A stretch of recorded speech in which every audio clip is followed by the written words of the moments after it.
Society often teaches us that love is a feeling. We grow up watching movies where two people meet, feel an instant connection, experience intense attraction, and eventually live happily ever after.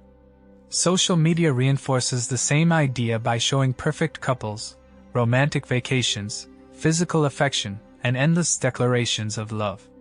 Because of this, many people begin to believe that if the butterflies disappear, if sexual excitement becomes weaker, or if their partner no longer looks exactly the way they once did, then love must also be disappearing. But real relationships are much more complicated.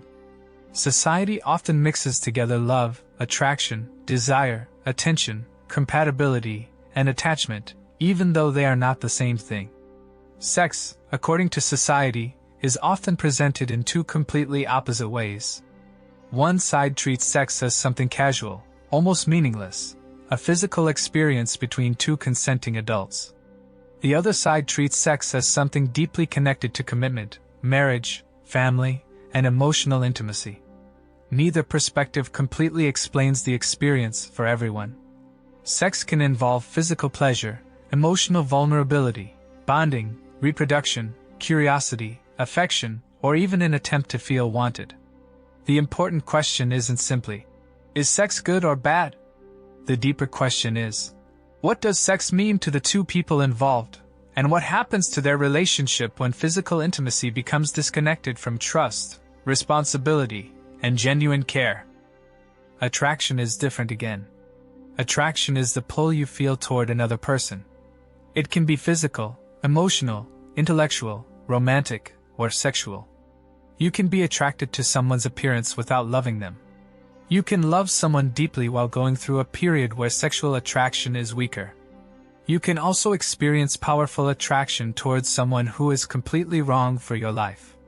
This is why attraction alone cannot be used as proof that a relationship is healthy. Attraction tells you what pulls you towards someone. Love asks what you are willing to build with them. Then comes the question, what does God say about love?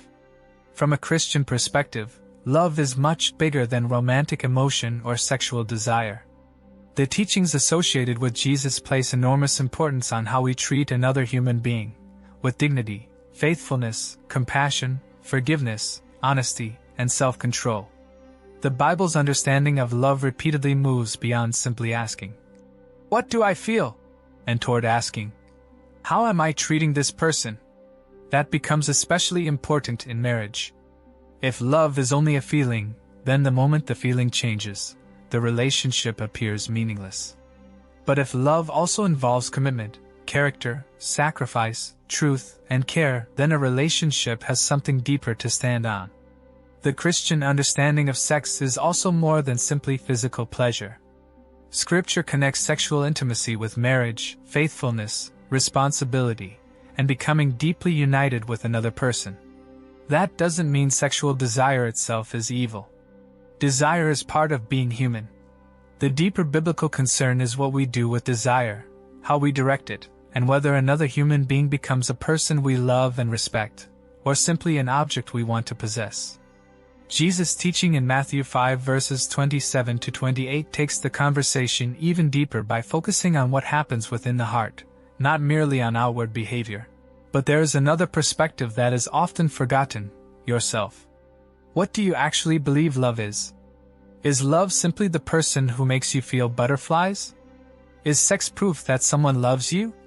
Is attraction something you believe must remain exactly the same forever? Or do you understand that relationships change as people change? Sometimes we blame our partner for losing attraction when what has actually changed is our own emotional state. Sometimes we chase someone because we are lonely, not because we truly love them. Sometimes we confuse sexual chemistry with emotional compatibility. And sometimes we stay in a relationship because we are attached to the memories, even though the relationship itself has stopped being healthy. This is where self-awareness becomes extremely important. Before asking, "Does my partner still love me?" you may need to ask yourself, what exactly am I asking them to give me? Do you want affection? Validation? Sexual attention? Emotional safety? Companionship? Commitment? Reassurance? These needs are real, but they are not all the same. Understanding yourself can prevent you from demanding that one person satisfy every emotional, sexual, and psychological need you have. Perhaps the deepest definition is this: love is the willingness to value a person beyond what they can give you. Sex is physical intimacy that carries consequences and meaning, and attraction is the desire that pulls you towards someone. Healthy relationships learn how to bring these three together without pretending that they are identical. Attraction can begin a relationship. Sexual intimacy can deepen it. But trust, character, communication, commitment, and genuine care are what can sustain it. And this brings us back to the question at the heart of the entire video: what happens when you still love someone but no longer feel the same attraction? Maybe it doesn't automatically mean that love is dead. Maybe it means the relationship has entered a different stage. Maybe emotional wounds need to be healed. Maybe intimacy needs to be rebuilt. Maybe both people have changed. And sometimes, yes, it may reveal that the relationship is no longer healthy and needs to end. The goal isn't to force every relationship to survive. The goal is to understand the difference between lust and love, attraction and attachment, sexual desire and intimacy, forgiveness and tolerating betrayal, and commitment and simply being afraid to leave.